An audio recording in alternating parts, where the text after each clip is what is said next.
La semana pasada habíamos visto una parte general de metales, formas de obtención, propiedades mecánicas, y después vimos su aplicación en estructuras, donde vimos el acero, fundamentalmente hablamos de acero, para estructuras metálicas conformadas por elementos de acero solamente, y estructuras de hormigón armado, donde entraba en forma de barras, de malla, distintos tipos de acero para hormigón armado, bueno, acero de dureza natural, acero de dureza mecánica. Vamos a continuar hoy entonces con las aplicaciones, en donde dentro de lo que es aplicaciones vamos a ver fundamentalmente cubiertas y carpinterías, brevemente mencionar otros, como ya dijimos la clase pasada, todo lo que es instalaciones, todo lo que es cañerías de materiales metálicos, lo vamos a ver en conducción de fluidos. Y sí vamos a ver un poquitito, brevemente, hablar de algunos tipos de soldadura y también brevemente hablar un poquito de corrosión, que eso va a ser el final de la clase. Bueno, avanzamos entonces con las aplicaciones, en este caso distintos tipos de chapas para cubiertas, para techos. Las más tradicionales son las chapas de acero galvanizado, es decir, una chapa de acero dulce que luego si recibe algún tratamiento, por algún tipo de tratamiento, un baño de zinc. Eso hace que, vamos a verlo después de vuelta en corrosión, el objetivo es la protección justamente de la corrosión. Generar una superficie en la cual no se forme el óxido superficial en el metal ferroso, que es el acero, y en la superficie tiene el zinc. Y el zinc, como otros metales, vamos a volver a repetirlo esto,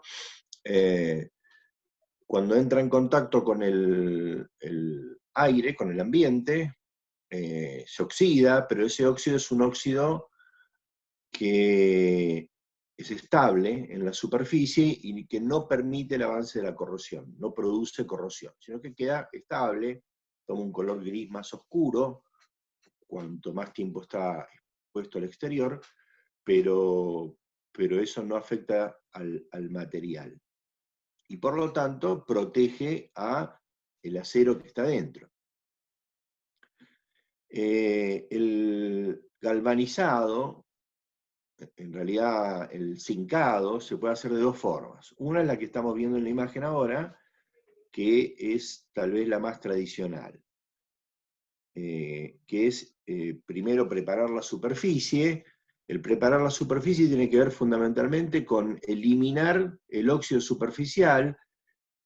Este decapado es un líquido que lo que hace es protegerlo de la formación una vez que se limpió, protegerlo de la formación de ese óxido superficial en el acero, para que esa capa de zinc que se tiene que adherir a la superficie se adhiera al acero y no a una posible capa de óxido que va a hacer que se desprenda el zinc. O sea que para que tenga buena adherencia es que se hace esta preparación superficial, y fundamentalmente tiene que ver con eliminar todo vestigio posible de óxido férrico. Una vez que está listo el material, preparada la superficie, en este caso, en esta metodología, se hace una inmersión en un baño de zinc caliente, o sea, fundido. El zinc está fundido, se coloca ahí el elemento, en este caso también se utiliza para cañerías de acero galvanizado, que vamos a ver alguna fotito hoy, y lo veremos después en conducción de fluidos. Y en este caso la chapa se mete en ese baño de zinc caliente, y luego ya queda la cobertura de zinc, que es la protección contra la corrosión. En realidad el verdadero galvanizado es un proceso en el cual la deposición del zinc se hace por electrólisis. en este caso es más firme la adherencia. Necesita el mismo tratamiento superficial, la chapa de acero, pero es más firme la adherencia. También es más cara, es más caro este procedimiento porque implica consumo de energía. En este procedimiento, también vamos a volver a hablar después cuando hablemos de corrosión de electrólisis y electrolito, en una solución salina se realiza la inmersión de un cátodo y un ánodo. En este caso el ánodo es una barra de zinc, tiene el metal zinc, y el cátodo es la chapa que uno quiere cubrir con el zinc. Entonces, el zinc libera cationes zinc, perdón, hay un error en lo que dije yo. El ánodo es el electrodo negativo, nada más. El zinc está en la solución electrolítica. Forma parte de la solución, hay una sal de zinc que forma parte de la solución electrolítica, el líquido. Entonces, cuando se introduce la diferencia potencial, donde tengo un electrodo negativo, que es el ánodo, y un electrodo positivo, que eso sí estaba correcto, es la chapa de acero, en este caso que quiero galvanizar, o el caño, o lo que yo quiero galvanizar, ahí se disocia la sal de zinc que está en la solución, que se llama electrolito, y los cationes zinc, como se ve en la imagen, se van a depositar en la superficie del elemento que quiero proteger de acero, en este caso de la chapa. Eso, por un lado, es más costoso por el consumo de energía, pero por el otro también puede significar un ahorro de zinc para el fabricante, porque permite controlar de una forma mucho más precisa la cantidad de zinc y el espesor de la capa que se va a formar. El espesor de la capa va a ser mucho más uniforme que en el caso de la inmersión. Y el espesor de esa capa, la cantidad de zinc que se va a depositar, va a depender del tiempo en que yo dejo funcionar el baño electrolítico y de la diferencia de potencial eléctrico que se aplica entre el ánodo y el cátodo, que es la chapa de acero o el elemento de acero que quiero zincar. Esto hace también a veces que el fabricante, como tiene tanto control, pueda poner capas más finitas, lo cual resulta perjudicial para el usuario después. ¿Por qué? Bueno, porque en realidad esta chapa está perfectamente protegida hasta que, por alguna razón, una perforación, un rayado, lo que fuera, se levanta la capa de zinc superficial. En cuanto quedó expuesto hacia la intemperie el acero, va a empezar el proceso de corrosión. Y cuanto más puntos tenga en esta situación, más rápido va a avanzar la corrosión, que después va a avanzar al interior de la masa del metal, por más que el resto tenga la superficie de zinc protegida. ¿Sí? ¿Se entiende esto hasta acá? ¿Alguna duda? Sí, se entiende. Bien. Bueno, estas son las chapas características. Son un poco más caras las que tienen baño electrolítico que las que tienen baño de zinc, en zinc fundido en caliente. El mismo procedimiento que vimos primero se puede realizar, pero en vez de que el baño sea un baño de zinc, se puede hacer sobre una aleación de zinc y aluminio, que mejora la protección. Son las chapas de zinc alum, es el mismo procedimiento del galvanizado por inmersión en caliente, pero no con zinc solo, sino con una aleación de zinc y aluminio, y esto mejora la protección.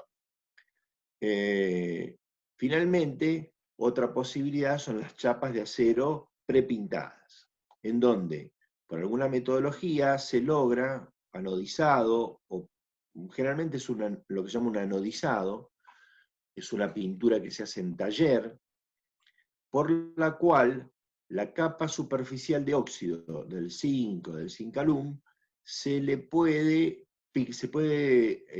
pigmentar, agregar pigmentos y que queden fijados al óxido superficial del zinc o de la aleación zinc alum. ¿Sí? esta es una metodología que permite una fijación de la pintura, del esmalte, con mucho más durabilidad que si yo lo pintara a pincel. Además, tanto el zinc como el aluminio son muy difíciles de pintar por este óxido superficial. Y se pueden hacer, en cambio, con mayor facilidad en taller. Es similar al método de pintura de los automóviles, por ejemplo.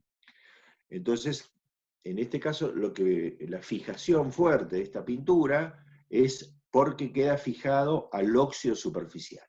El pigmento se combina con el óxido superficial que tiene la chapa de zinc o de zinc alum.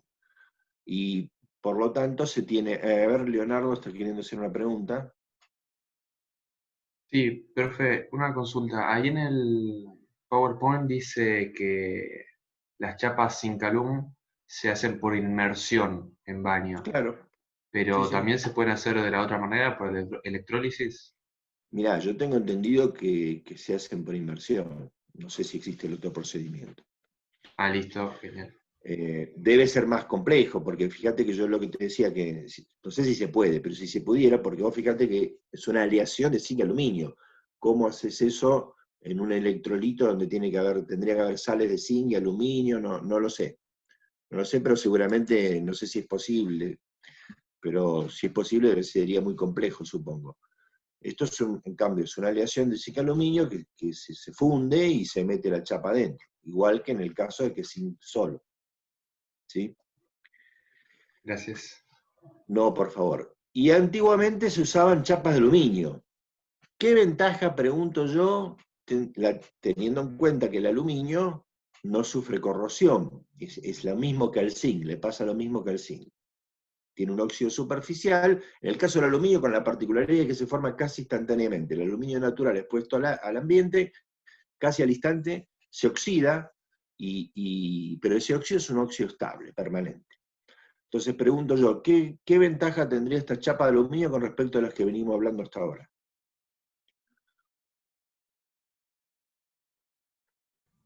Y que la usás así original como la conseguís, no le tenés que hacer ningún tratamiento, ¿no? Claro, pero eso es así, pero ¿qué otra ventaja adicional tendría esta chapa de aluminio? Y que son más livianas que las otras.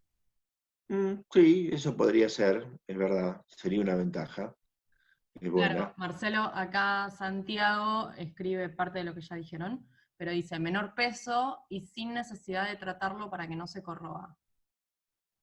Claro, pero además, todo eso está bien, son buenas acotaciones, pero hay una muy importante y es que si se raya la chapa de aluminio o perforás la chapa de aluminio, debajo de lo que se rayó, lo que hay es aluminio.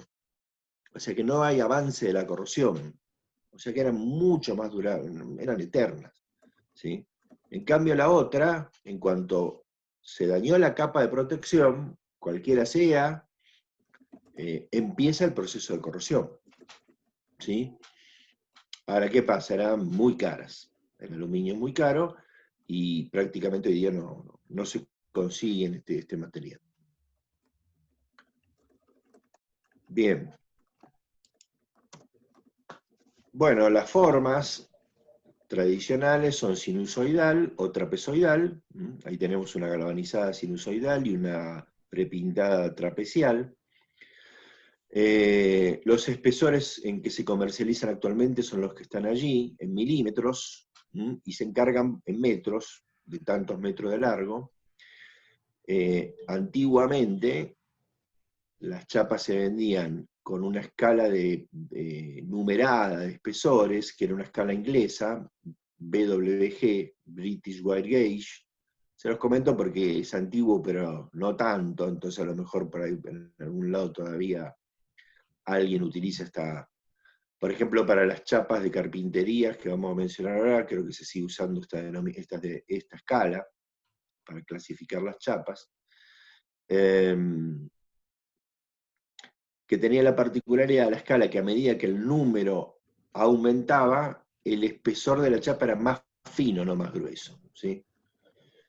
en esta escala BWG, donde los espesores, las chapas que se utilizaban antiguamente eran número 24 y número 26, que como podrán observar eran un poquito más gruesas que las que se usan actualmente, que las de 0,4 y 0,5 milímetros, porque hay una tendencia en general a economizar materiales, a vender productos un poquitito menos duraderos. Hice las medidas en el largo también usando medidas británicas en pies y no en metros. Pero eso ya obviamente ya no corre más, pero sí por ahí el tema del número de chapa con la escala BWG.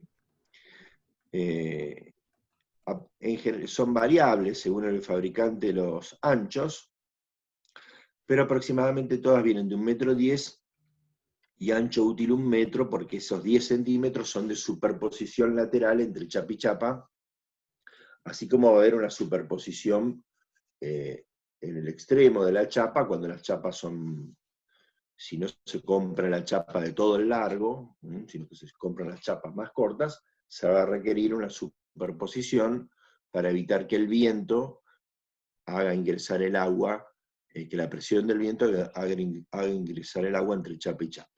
Eso de todos modos, y la forma de fijación y demás, lo van a ver en tecnología de la construcción. Bien, vamos a pasar a la siguiente aplicación, que sería los metales en carpintería. Y vamos a mencionar 4 tipos principales, algunos de ellos casi en desuso. Esta primera variante es la más simple, la más rústica, digamos, y que actualmente se utiliza solamente en lo que son trabajos de herrería, como este que estamos viendo en la foto. Una puerta de rejas, alguna puerta, o para hacer rejas de ventanas, o alguna puerta de acceso a algún depósito. A veces en las obras edilicias se necesitan algún tipo de carpintería, que se hace a medida para acceso a algún elemento, o alguna portatrampa de acceso a una azotea, o cosas así, que se hacen a medida, y que en ese caso lo más fácil siempre es recurrir a trabajos de herrería, en donde se utilizan como elementos, como piezas, como estamos viendo en la foto también, los perfiles de acero normalizado livianos, los perfiles T o los perfiles ángulos, o un poquito más a la derecha, estamos viendo también otro tipo de elementos que se usan mucho en la herrería, que son los que llaman caños estructurales. Caños, en general cuadrados o rectangulares, que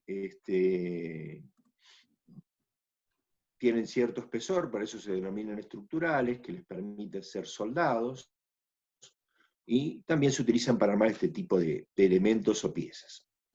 Y vemos acá un dibujito de una ventana en vista, y el corte de esa ventana, en donde veríamos un trabajo de herrería, por ejemplo, parecido a estos que tenemos acá, en este caso, ¿sí? En donde tenemos un ángulo T, utilizado como, un perfil T, utilizado como marco, y un perfil ángulo para conformar la hoja de esa puerta o ventana o lo que fuera. En este caso está planteado como una ventana con un vidrio acá, un vidrio y un contravidrio. Y acá la bisagrita, ¿sí? Este tipo de carpintería, como le digo yo, más rústica, si uno la quisiera utilizar como antiguamente por ahí se usaba para hacer puertas y ventanas de acceso a las viviendas, se encontraría con que el cierre no es muy preciso y muy estanco. Hay un contacto simple se refiere a que hay un único contacto entre el elemento que hace de hoja y el elemento del marco, con lo cual permite por ahí la filtración del paso del aire y en el caso de que esté lloviendo también de agua. Así que por eso está limitado hoy día para trabajos, como les digo, de herrería de este tipo que les estoy mencionando. Para evitar esto de mejorar, digamos, el cierre, se crearon unos perfiles especiales. Esto que vemos acá no son exactamente los perfiles que eran perfiles de acero laminado parecidos a los que vimos recién, al ángulo y al T. Esta es una versión como más moderna de esos perfiles, que están hechos con chapa, ¿sí? Pero responden al concepto este de generar un vínculo de doble contacto, ¿sí? Acá tenemos un perfil para marco y un perfil en forma de Z para generar la hoja. Entonces, en el mismo detalle que veíamos antes, el encuentro de marco y hoja, hay dos puntos de contacto. Un punto acá y un punto acá.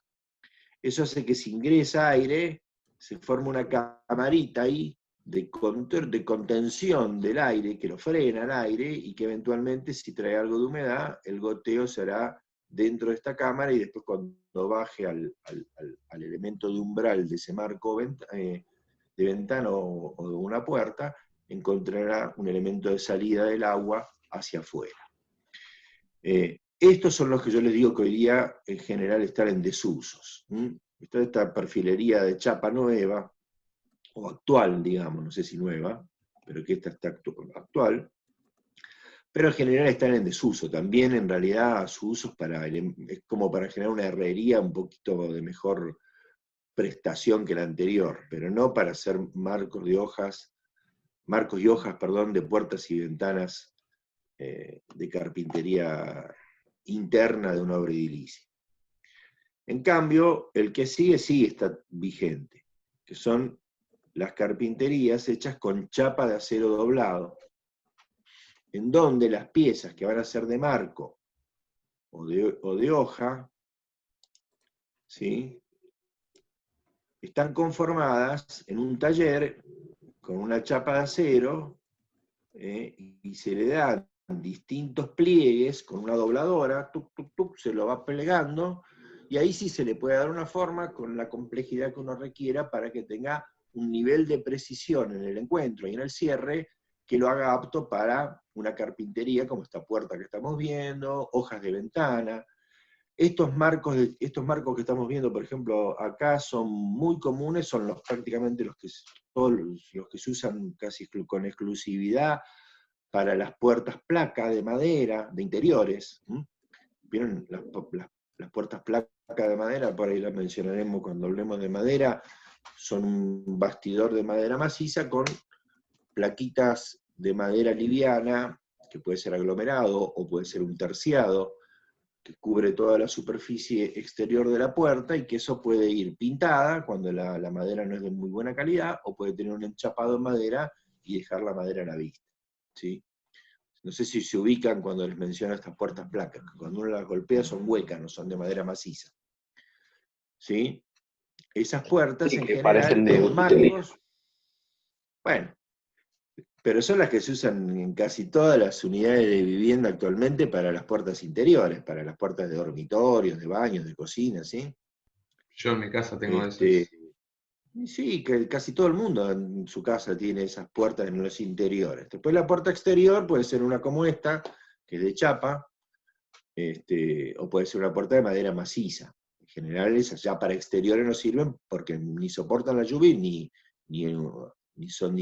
prestan seguridad ante algún riesgo de alguien que se quiera meter e intrusar la vivienda. Pero sí son para interiores, y en general todas esas tienen marcos de chapa de acero como este que estamos viendo.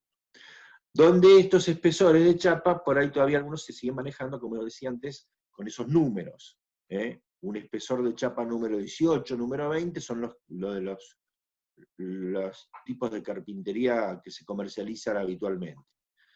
Por ahí una chapa número 16 ya es de mejor calidad, para una carpintería de mejor calidad, o una puerta externa como esta que estamos viendo. Bueno, esto, como les digo, sí es habitual, se genera el doble contacto nuevamente acá, ahora con estas piezas de marco y hoja elaboradas con esta tecnología.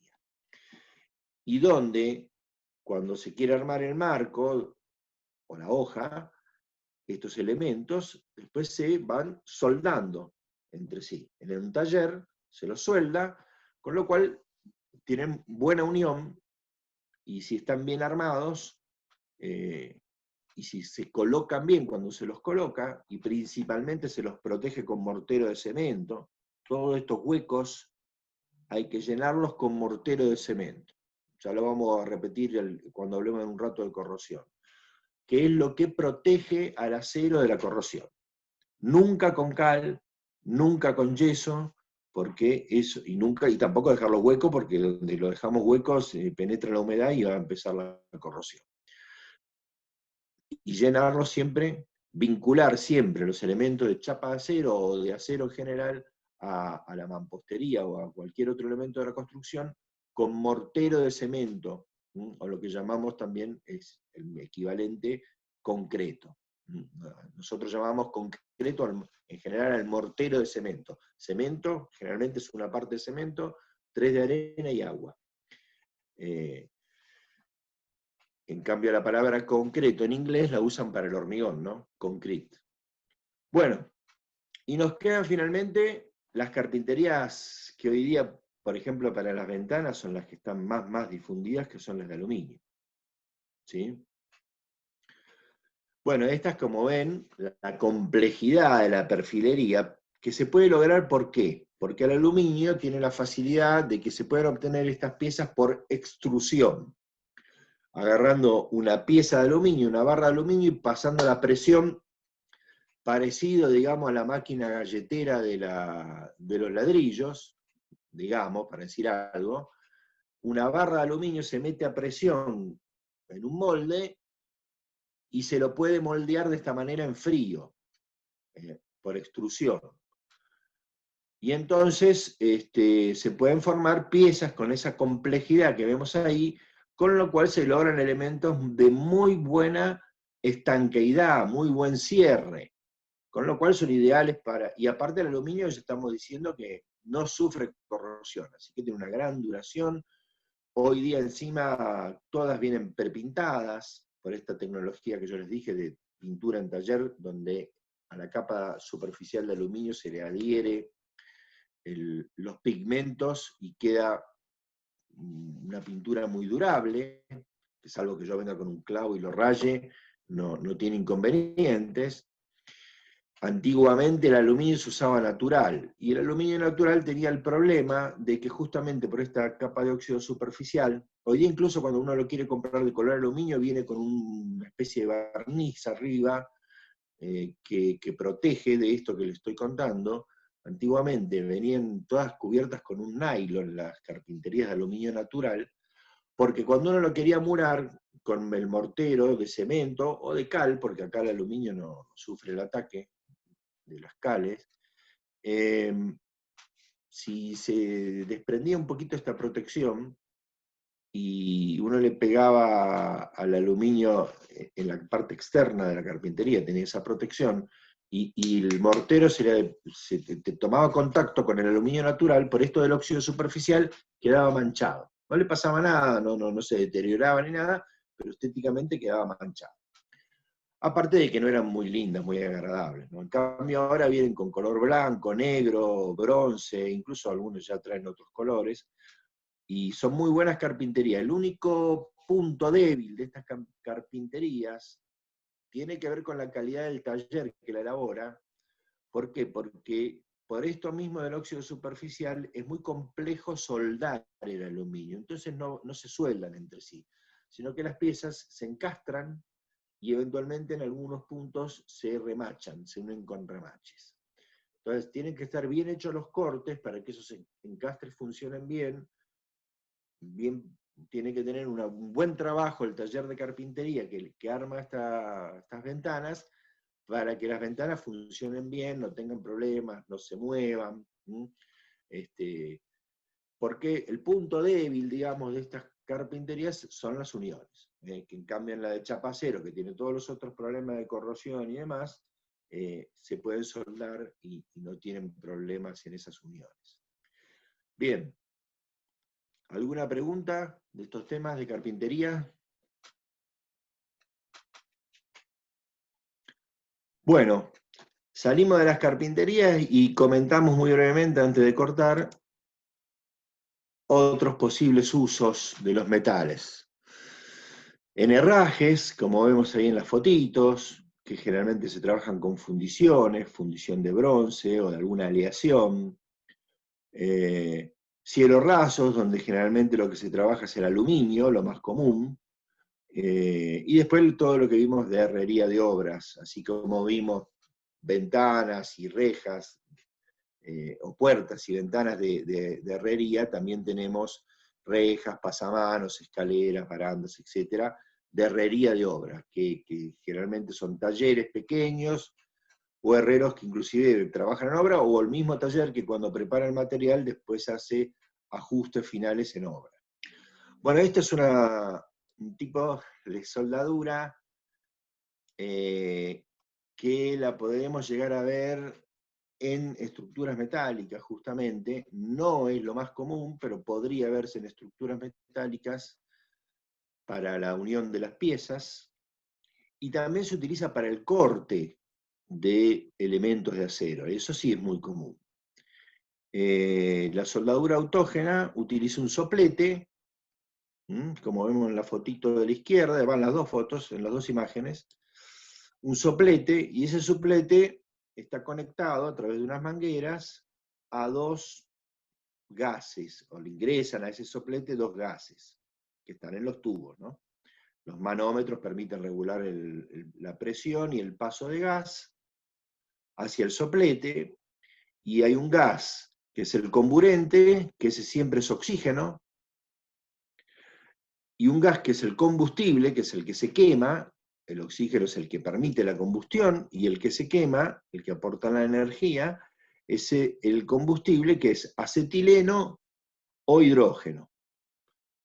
Cuando es acetileno tengo soldadura oxiacetilénica, que es la más común, y cuando es hidrógeno tengo soldadura oxídrica. Antiguamente el acetileno, por eso se había difundido mucho, se fabricaba, entre comillas, en obra. En vez de tener un tubo de acetileno, como es más común hoy día, se usaba una especie de tambor, se lo llamaba caldera, una calderita, todo un tambor de chapa con una puertita, y se metía dentro una sal que es carburo de calcio. Y se le echaba agua a esa calderita. Y ese carburo de calcio reaccionaba con el agua y producía el gas acetileno, y que después quedaba un resto creo que hidróxido de calcio, no sé, el resto. Y se usaba, y se generaba el acetileno en obra, cuando se usaba la soldadura esta en obra. Por ejemplo, yo la he visto utilizar cuando haciendo serpentinas de calefacción con caños de acero, y unir los caños de acero con soldadura oxiacetilénica. Usando en ese caso, porque no siempre se usa material de aporte. ¿Cuál es el principio de funcionamiento? Bueno, que ese soplete va a generar una llama de alta temperatura, o sea, está la gran diferencia con la que sigue. Se alcanzan temperaturas muy elevadas con la combinación de los gases de oxígeno y acetileno, o oxígeno-hidrógeno. El de oxiacetilénica alcanza algo más de temperatura que el otro, y se lleva a temperatura casi de fusión al material. Entonces se lo puedes unir directamente poniendo a tope las piezas y pasándole el soplete, o es más común utilizar un material de aporte. El dibujito no está bueno porque la varilla parece una varilla de barra de acero de hormigón, nada que ver. Es un acero con demasiado contenido de carbono, sino que por el contrario, es un acero muy dulce, con muy bajo contenido de carbono, un alambre muy blandito, el que se usa como material de aporte cuando se hace soldadura de acero, ¿sí? Acá también se habla de soldar latón o cobre, pero en general para esto se usa la que viene. Entonces entran por el soplete, se regula el paso de los dos gases, y se prende y se genera la llama.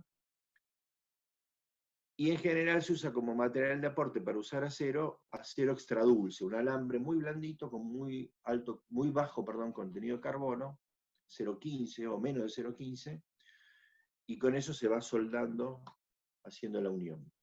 Después, si tengo tiempo, les cuento una anécdota que me pasó alguna vez con eso de la calderita en la obra. Bueno, como les decía recién, hay algo similar, pero con mucho menos energía, mucho menos temperatura, que es la soldadura blanca o amarilla, que está por ahí alguno todavía, donde todavía tiene alguna cañería metálica en su casa, lo vio traer al plomero, la garrafita con el soplete. En este caso, la garrafita tiene gas natural, que es el combustible, y el comburente es el oxígeno del aire directamente. Se le regula la entrada de aire del ambiente al soplete, y se genera la llama usando como combustibles, como comburente, perdón, el aire del ambiente. Y con eso se genera una llama de mucho menos temperatura, del orden de los hasta 600 grados, como mucho, para hacer este tipo de soldadura, que no es para acero, por eso de las temperaturas que se pueden alcanzar, sino para soldar, como dice ahí arriba, plomo, latón, bronce. O sea que se usaba mucho para plomería cuando las cañerías no eran de plástico, unidas por termofusión como son ahora. Ahora, si uno tiene cañerías metálicas todavía en algún lado, muchas veces llama a un plomero y ya los plomeros no sueldan, son plomeros de plástico nada más. Hay que enganchar a alguno medio veterano para hacer la soldadura. En ese caso, esta era una imagen, acá les hice, una pieza, una T, por ejemplo, vinculando dos caños, y había que hacer lo que se llama la soldadura capilar. O sea, se calentaba el caño primero, mejor dicho, se estañaba el caño, el estaño, el material de aporte del estaño, acá no lo puse, bueno, me olvidé. Esta barrita celeste de material de aporte es una aleación de estaño y plomo. Se lo llama estaño, pero en realidad es una aleación de estaño y plomo. No sé si vieron por ahí esas barritas plateadas. También es similar a lo que se usa para electrónica, cuando sueldan las plaquetas con ese alambrecito de estaño. Bien, se estañaba la punta del caño y se enchufaba dentro de la pieza, de la T, por ejemplo, en este caso. Y después se calentaba la zona con el soplete, y una vez que se calentaba bien la zona, se retiraba el soplete y se acercaba al estaño. Y ese estaño tenía que ascender por capilaridad entre el espacio, lo que se llama el huelgo, con H, huelgo, el espacio entre el caño y la pieza, ¿sí? Y esa era la buena soldadura, porque quedaba todo el espacio entre caño y pieza relleno con el material de unión de la soldadura, esta aleación de estaño y plomo. En cambio, el mal plomero hacía esto: un bodoque de material de aporte ahí en el borde, y ¿qué pasaba? En cuanto tenía algún movimiento esta cañería, especialmente si es de agua caliente, que sufre cuando se llena de agua caliente, se dilata y después se contrae, por eso las de agua caliente tenían más problemas, se fisuraba esto que era un solo punto de unión, y empezaba a gotear agua por ahí. Así que uno distinguía al buen del mal plomero por la forma de soldar. Hoy día está todo solucionado con la electrofusión o la termofusión, que son bastante más simples de ejecutar. También pueden tener sus problemas, pero más simples de ejecutar que este tipo de soldadura. Acá en la fotito de la izquierda estamos viendo lo que eran cañerías de latón, con piezas de latón, en vez de fundición hechas con el mismo material de la cañería, y en ese caso se usaba lo que se llama soldadura de plata. En vez de la aleación estaño-plomo, una aleación de latón, que no sé si contenía algo de plata la aleación, pero se la llamaba así, soldadura de plata, y esta requería más temperatura. En esta había que llegar al orden de los 600 grados, a diferencia de la de donde se utilizaba material de aporte, la aleación de estaño y plomo, que requería el orden de los 300 grados de temperatura. A eso se lo llama entonces soldadura blanca o amarilla, o blanda también. Bien, vamos a la que sigue. Esta es la más difundida para estructuras metálicas, ¿no? Y para herrería y todo, que es la soldadura eléctrica, donde hay un equipo que genera una diferencia de potencial eléctrico, ¿no? la maquinita de soldar, que genera una diferencia potencial eléctrico entre dos bornes. Uno de ellos se conecta con una pinza a una de las piezas a soldar. Y el otro se conecta al electrodo, que es esto que tenemos acá abajo. El electrodo tiene un fundente que permite bajar la temperatura de fusión y además tiene el material de aporte. Todo esto que está gris clarito es lo que se va consumiendo a medida que voy haciendo la soldadura hasta que me queda el palito este desnudo. Y entonces se va haciendo el cordón de soldadura, el concepto es similar al de la autógena, pero en esta hace falta una pericia especial porque la velocidad de soldadura, la tensión que se aplica con la máquina y demás, hacen que el soldador, digamos, depende mucho del soldador para que no se concentre demasiada energía en un punto, y porque cuando se produce una concentración de calor en ese punto, se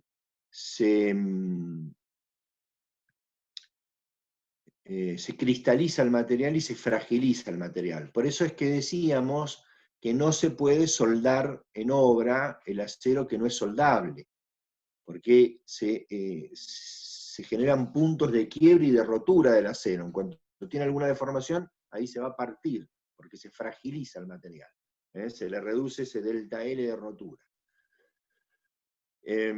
Y solamente se puede usar el soldable, pero con un soldador que sepa soldar, porque también puede ser que aunque el material sea soldable, si el soldador no solda bien y concentra demasiado la soldadura en un punto, también dañe el material aunque sea soldable. Lo otro que hay que mencionar es que el calor se genera por el pasaje de corriente del electrodo a la pieza que tiene el otro polo, ¿sí?, a través de un arco voltaico. No es que se contacta sino que en principio es como que va pasando a una cierta distancia de la superficie y se genera un arco voltaico, que es ese pasaje de corriente por la resistencia que ofrece la pieza metálica, es el que hace que se levante la temperatura de la pieza metálica y también que se funda el fundente y el material de aporte.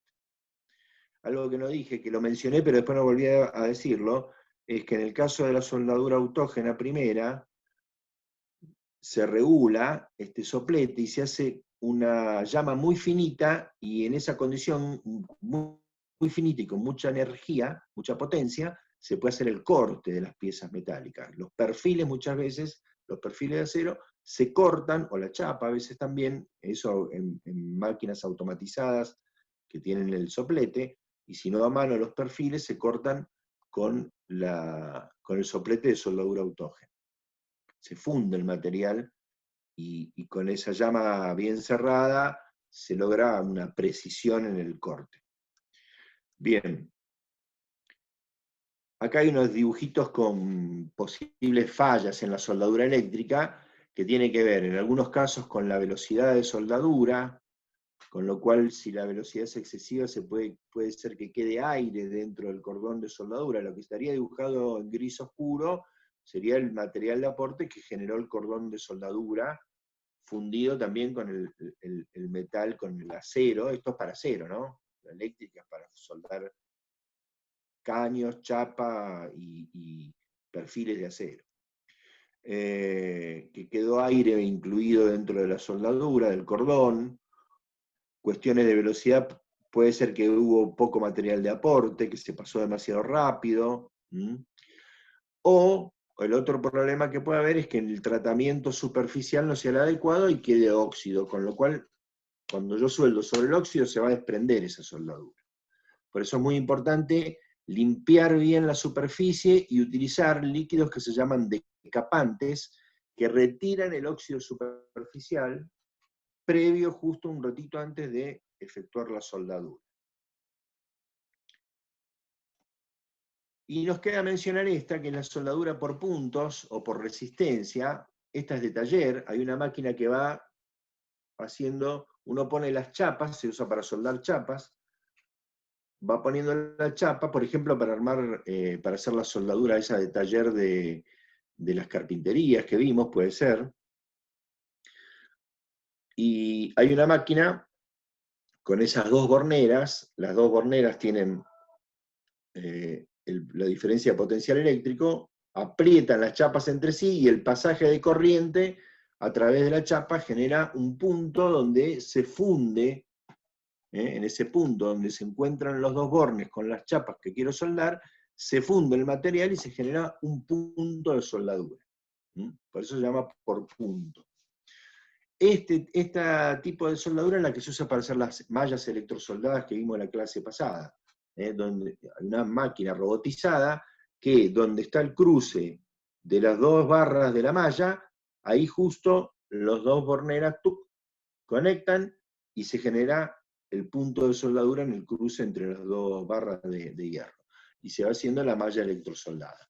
La máquina va moviendo la malla, y la bornera va haciendo las uniones. Por eso es una máquina que está robotizada, automatizada. Por ahí en YouTube pueden encontrar algún video de fabricación de las mallas electrosoldadas donde se ve este procedimiento que les estoy contando. Bueno, y como último tema nos quedaría hablar de corrosión. Profe, tengo una pregunta. Sí. ¿Estos tipos de soldaduras se practicaban ahí en la facultad, en los talleres? Nosotros no tenemos taller de soldadura, pero sí el departamento de mecánica tiene un taller de soldadura, un laboratorio de soldadura, donde no sé exactamente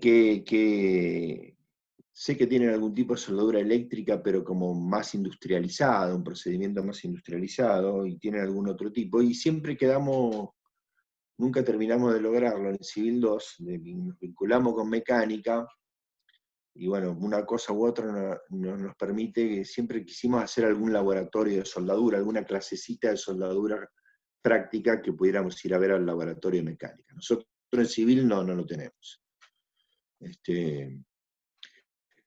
Y es un tema, como les digo, que en general no se ve en la carrera, porque es un tema que se ve con mucha más profundidad en ingeniería mecánica.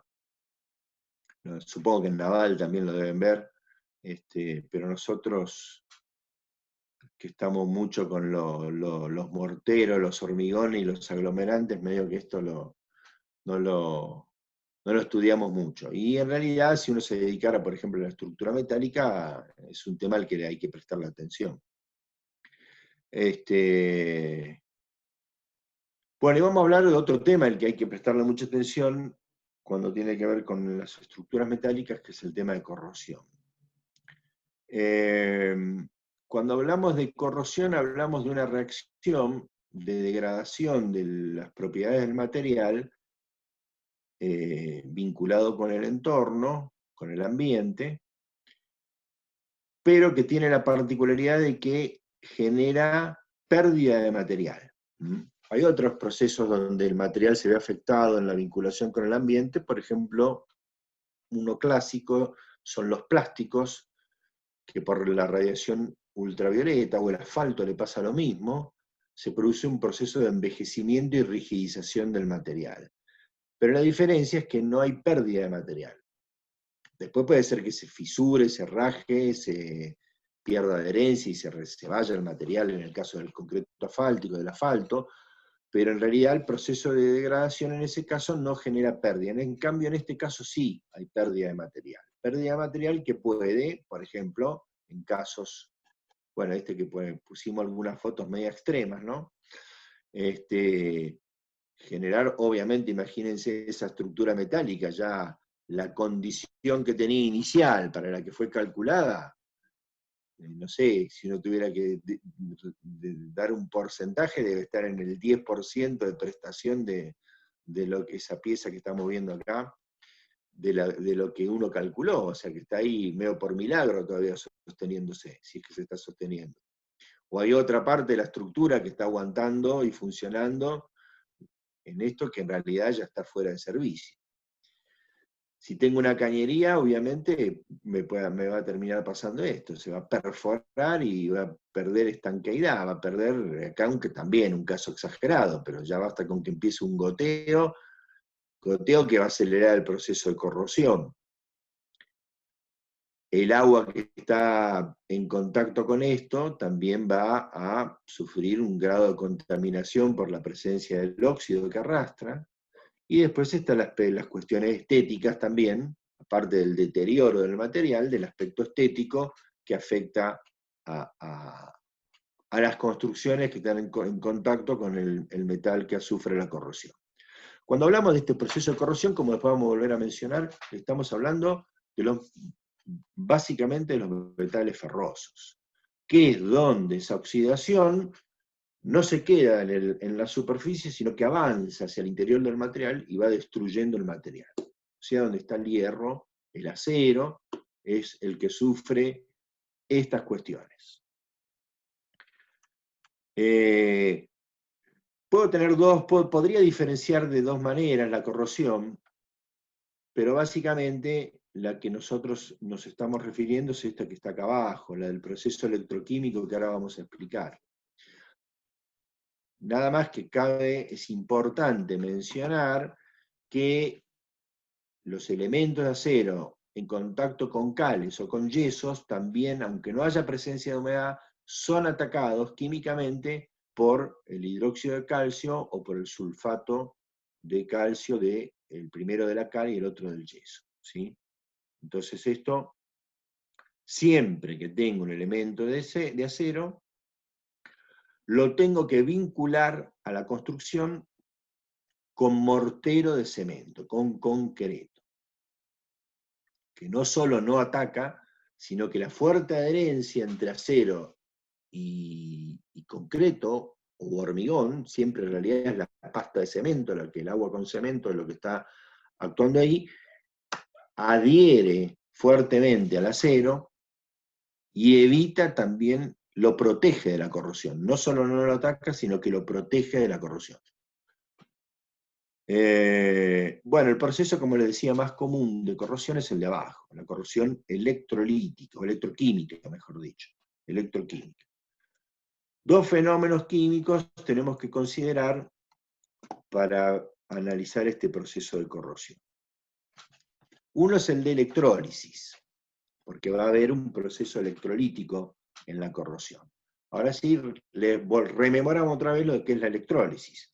Para que haya electrólisis yo tengo que tener una solución con una sal, a eso se lo llama electrolito, agua con sal, por ejemplo, ¿sí? Y introduzco una diferencia de potencial eléctrico en esa solución. La sal que está disuelta en ese electrolito, en esa solución, se va a disociar, o sea que la materia, la molécula de sal se va a romper y va a separarse un ion positivo o catión y un ion negativo o anión. Y van a migrar los cationes hacia el electrodo que tiene el potencial eléctrico negativo y los aniones negativos hacia el ánodo que tiene el potencial eléctrico positivo. ¿Sí? Entonces, acá hay un pasaje de corriente eléctrica, pero que a diferencia de la corriente eléctrica que se produce por un cable, en donde yo les conté que era un salto de electrones, lo vieron en física también, la materia está quieta, lo que se mueven son los electrones nada más, la masa está quieta, hay un flujo de electrones que van saltando de un átomo a otro. Acá, en cambio, hay materia que se mueve. Los cationes y los aniones tienen peso, tienen masa, ¿sí? ¿Se entiende la diferencia? Bien.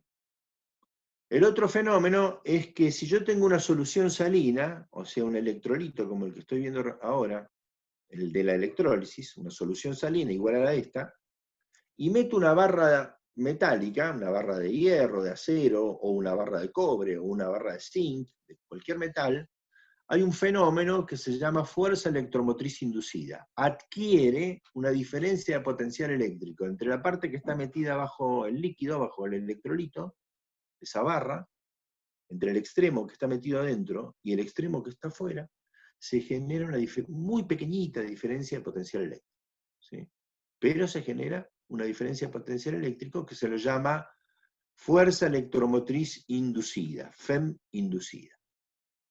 En función de eso se ha hecho una clasificación de metales más electronegativos y más electropositivos. En esta escala que pusimos acá, el aluminio sería el más electronegativo, después el zinc, después el hierro, y el cobre ya es electropositivo.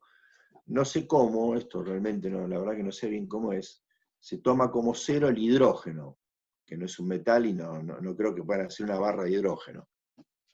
No lo hacen. Así que no sé bien cómo es el procedimiento por el cual se toma como parámetro cero de esa escala al hidrógeno.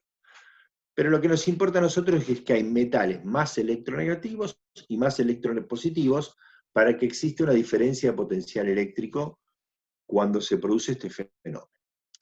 Bien, entonces ahora vamos a ver cómo se produce el fenómeno de corrosión. Aparece un electrolito, acá en este ejemplo, para entenderlo más sencillamente primero, tenemos dos metales distintos. O sea que dos metales que en esta escala que vimos recién, el hierro es el más electronegativo y el cobre es el más electropositivo, ¿sí? Entonces, están en contacto hierro con cobre. Eso es casi una garantía de que el hierro se me va a corroer por el proceso que vamos a ver ahora. Y se deposita una capita de humedad. Eso es lo más común. El metal, superficie fría, cuando el ambiente hay humedad en el aire, que siempre hay, porque el aire es una mezcla de gases y de agua, de vapor de agua, la humedad se deposita y esa humedad arrastra sales que también hay en el aire. O sea que esa capita de humedad muy finita que se depositó sobre la superficie metálica actúa como electrolito porque siempre hay sales. Por eso, cuando estamos en zonas marítimas, los procesos de corrosión se aceleran. ¿Por qué? Porque hay muchas sales en el aire, en la zona marítima. Pero en donde no estamos en zona marítima, también hay sales en el aire. Entonces, se deposita esa capita de humedad con sal disuelta que actúa como electrolito. Cuando tengo, como vi recién, el caso de la FEM inducida, el metal en contacto con el electrolito, adquiere un potencial eléctrico cada pieza metálica. Como este es más electropositivo y este es más electronegativo, se va a degenerar esta diferencia de potencial que estamos viendo en la imagen. Cuando se diferencia, es cuando se genera entre los dos metales, en ese circuito metálico, una diferencia de potencial eléctrico, ¿qué pasa?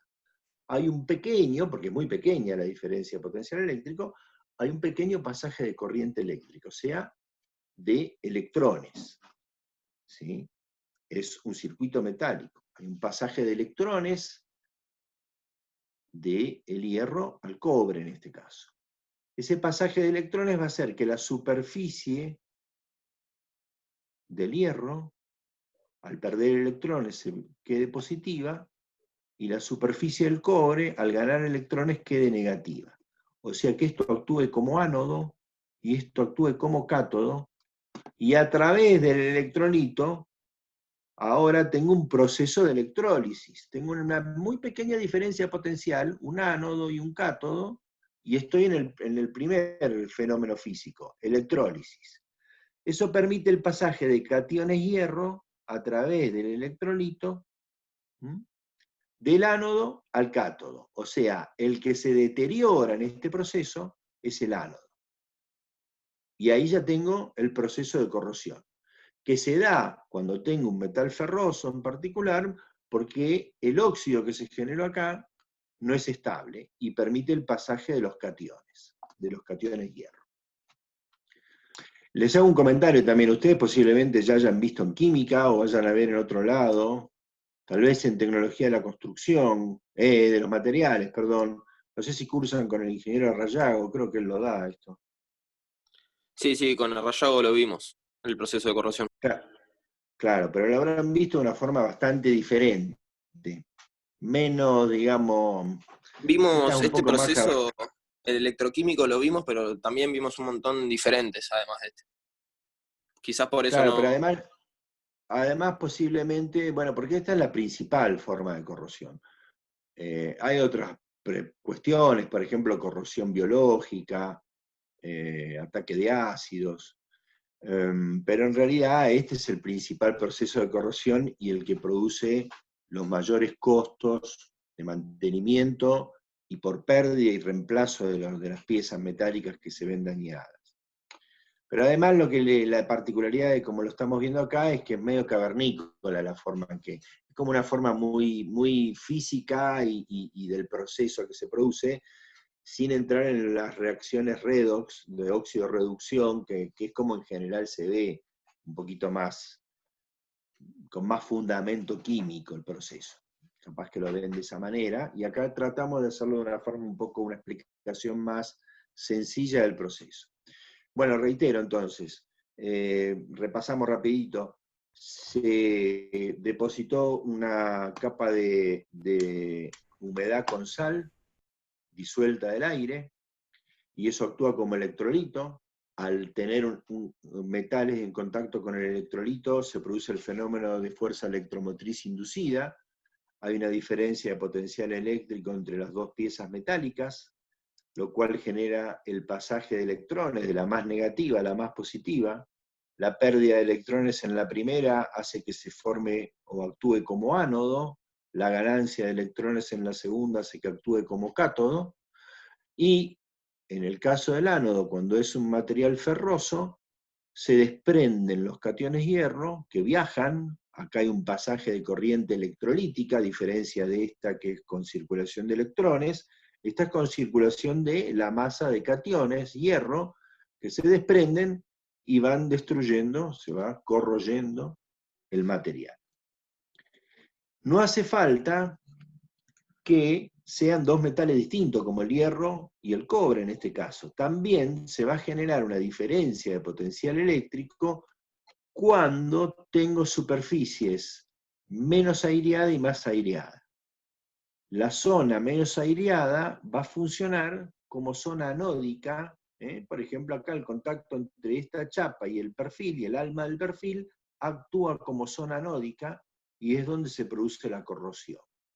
Si tengo un metal metido dentro de una zona húmeda, un material húmedo, o un caso más evidente, la tierra, un poste enterrado metálico en el suelo, pasa lo mismo que en este ejemplo, que es muy común, que se ve en los libros, del clavito metido en agua, donde uno puede observar claramente que la zona no aireada del clavito actúa como ánodo, la que está bajo agua, y es la que se corroe mientras la otra parte del clavo no sufre corrosión, que está actuando como zona catódica. ¿Sí? Bueno, es el fenómeno anterior, pero con un único metal, pero siempre con un metal ferroso, con acero, con hierro, ¿sí? Que es el que sufre la corrosión.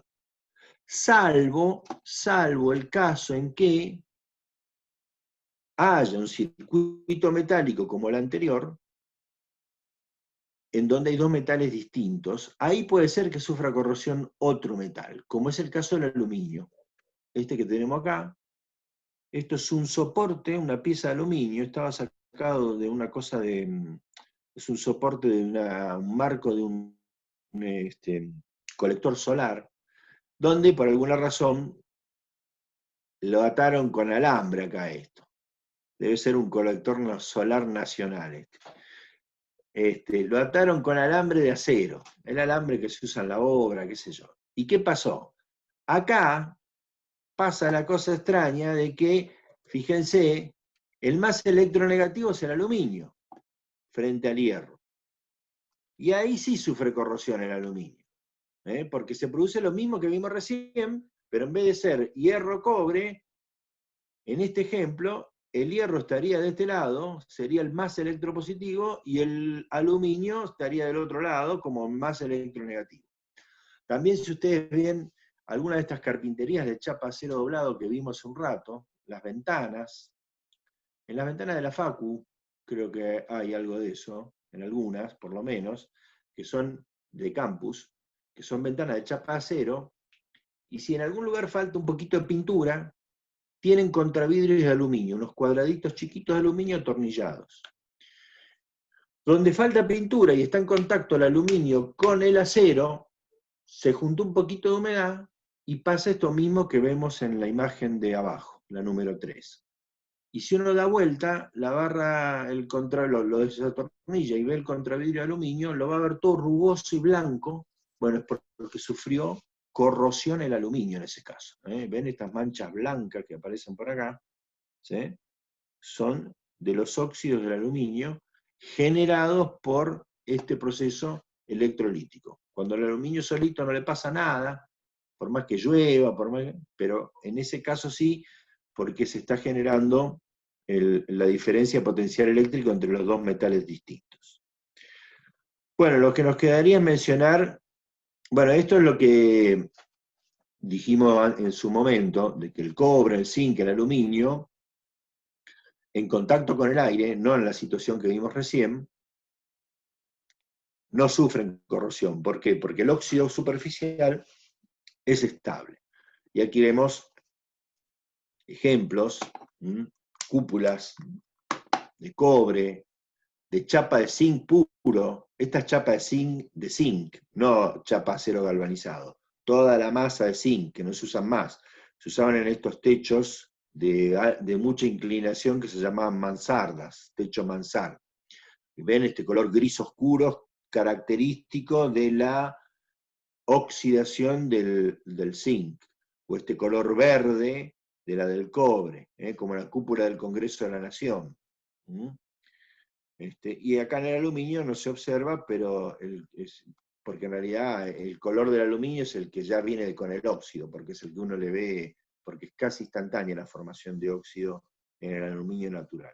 Todos esos no avanzan la corrosión porque el óxido superficial se mantiene estable, salvo si tuvieran, como el caso que vimos recién, del aluminio en contacto con hierro, por esta cuestión de la diferencia potencial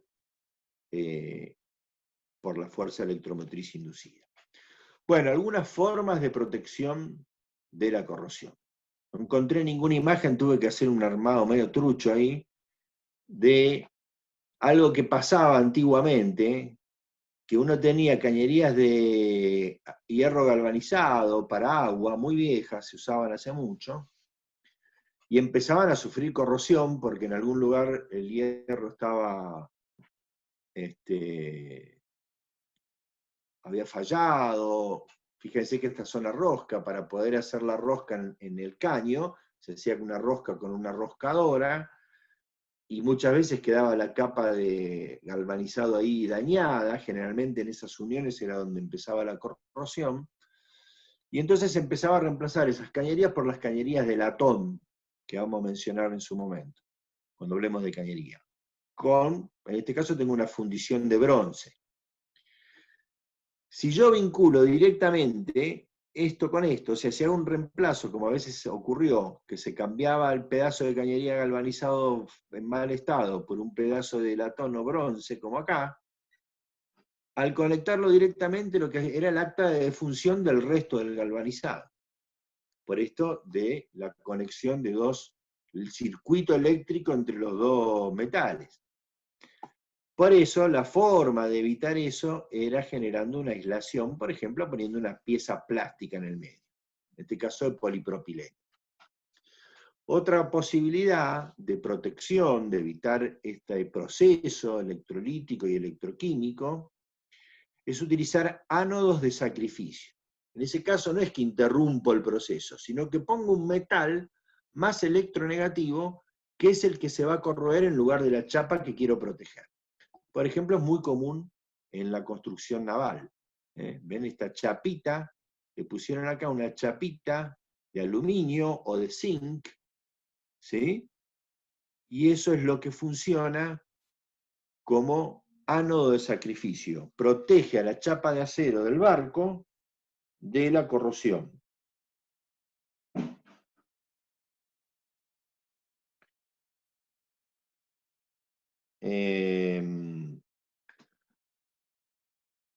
Esta que vemos a la derecha, no sé, pareciera que es muy parecido, por lo menos, a los ánodos de magnesio, sí, ánodos de sacrificio de magnesio, que se colocan en los termotanques. Los termotanques son tanques de chapa de acero, ¿eh? La chapa de acero se curva y se suelda, y las tapas también, de arriba y de abajo, se sueldan, y en donde está la soldadura, se daña el galvanizado, y es donde empieza la corrosión en ese termotanque. Bueno, llevan una barra de magnesio que actúa como ánodo de sacrificio. Si uno reemplazara esa barra de magnesio cada tanto, cada un par de años, le daría una vida útil muy superior al termotanque. Uno generalmente no hace nada de eso, y bueno, en un cierto plazo empieza generalmente en las uniones que le decía recién soldada, empieza la corrosión y empieza la pérdida. Pero ese es el concepto de ánodo de sacrificio. Bueno, otra posibilidad es tratar las superficies del metal, fijando el óxido superficial, por ejemplo, el pasivado o el anodizado que mencionamos para las chapas prepintadas de cubiertas. O recubrimientos metálicos como el propio galvanizado que mencionamos, o el cromado, que podemos ver, por ejemplo, en griferías, que es depositar un metal no oxidable en la superficie de la fundición de acero o la chapa de acero para proteger. Y después tenemos los recubrimientos no metálicos. Por ejemplo, recubrimientos plásticos en la industria de la construcción lo vemos con las cañerías de recubrimiento, las cañerías de acero con recubrimiento epoxi, que son las que se utilizan para gas. La pintura amarilla que tiene ahí es una pintura epoxídica, un plástico, es parecido al poxipol. Tiene dos componentes, un catalizador que acelera el proceso de endurecimiento y genera una superficie plástica, muy finita, en el caso de los caños estos. Pero esa es una posibilidad de cobertura para protegerlo de la corrosión. Otra es el enlosado, generar una losa cerámica arriba de la chapa, como vemos, por ejemplo, en la construcción, todavía en algunos casos se ven bañeras enlosadas, en vez de las plásticas, o receptáculos para ducha también enlosados, que son de chapa de acero y pasan por un proceso de enlosado cerámico. Y finalmente, la gran protección que tenemos en la industria de la construcción, que ya mencionamos, que es el mortero de cemento, el concreto que adhiere muy bien a la superficie de acero y evita el pasaje el contacto con ese electrolito y el proceso de corrosión. Por eso decimos a veces que en estructuras de hormigón no solo no se corroe, sino que hasta meten la barra de acero corroída. Ustedes van a una obra y van a encontrarse que las barras de acero están todas superficialmente oxidadas. Por supuesto que no puedo poner una barra de acero que estuvo oxidándose durante 20 años, porque en vez, si yo veo un hierro, un Fidel 8, va a ser en vez de 8 va a tener 5 milímetros. Pero un hierro que estuvo ahí 2 o 3 meses, a la intemperie, oxidado, se lo mete en el hormigón y la adherencia de la pasta de cemento a ese acero hace que se interrumpa el proceso de corrosión, cosa que no ocurre con ninguna de todas estas cosas que vimos hasta acá.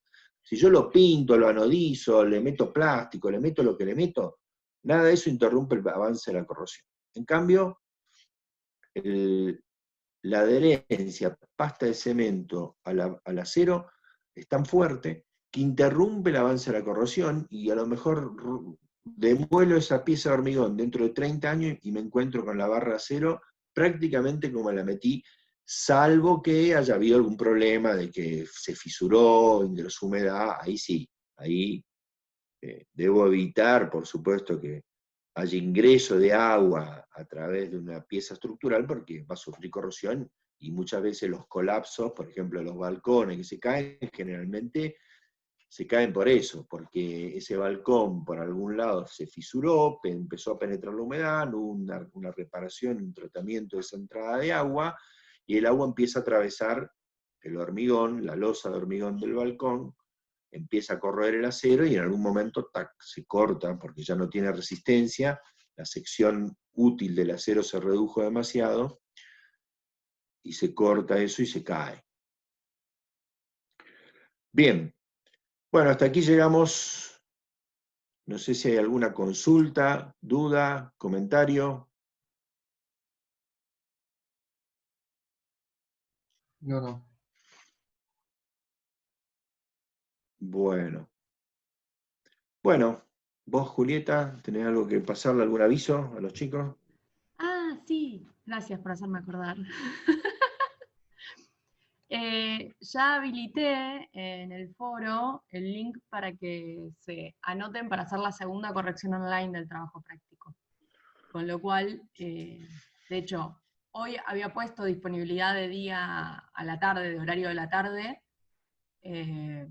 Fíjense, confírmenme ahora si van a querer corregir hoy, si no ya queda entre martes y miércoles, porque el lunes es feriado.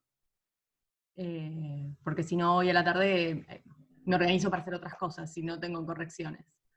Así que eso estaría bueno que ya me confirmen ahí por el link del Doodle. Bueno, la semana que viene, si Dios quiere, vamos a ver maderas. No sé si vamos a ver todo maderas o parte de madera. Habíamos dicho madera y vidrio. Sí, Marcelo. Hoy es medio complicado.